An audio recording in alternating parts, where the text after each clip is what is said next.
moments of fear. Every time there was a break, we ran and we ran. And moments of shock over a new American tragedy.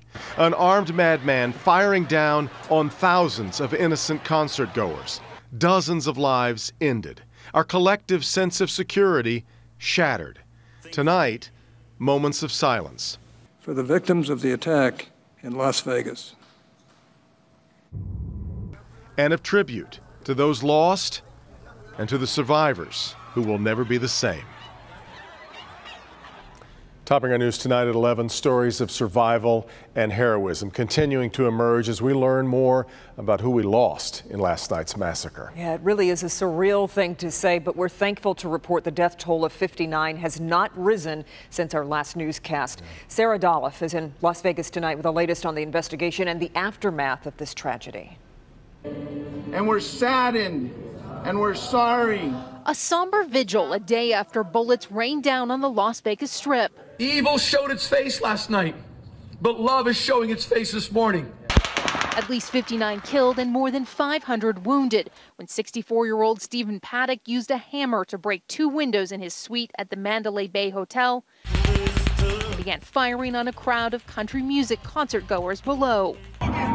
Reloading again and again before turning the gun on himself as SWAT teams closed in. Breach, breach, breach.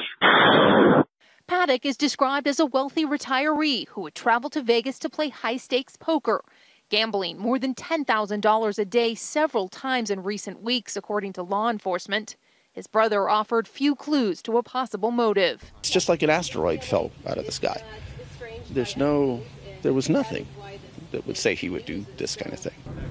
Among those killed, a Tennessee man who was helping his wife to safety when he was shot, and a university student who coached his little brother's flag football team. Survivors haunted by those they couldn't help. I would feel their pulse or grab their arm, and there was nothing. So we would just cover them up with. A lot of them were wearing cowboy hats, and we would just cover them up and keep going to the next one. People enjoying a night of music and dancing plunged into a nightmare without warning. Nevada's governor declared a state of emergency in the county, as well as a public health and medical disaster, which allows doctors and nurses from out of state to come help treat patients. In Las Vegas, Sarah Dolph, NBC News.